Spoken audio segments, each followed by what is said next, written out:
Hello everyone, today you have joined the CREATIVELK YouTube channel.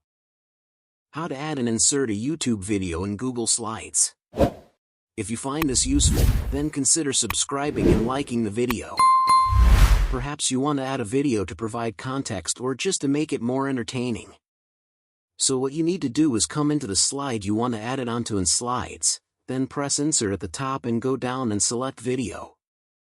Now you want to select YouTube, and you can go and paste in the URL link if you've got it. Otherwise, just go and search for the video.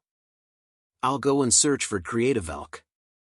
Select the video you want to go to, add and press Insert in the bottom right.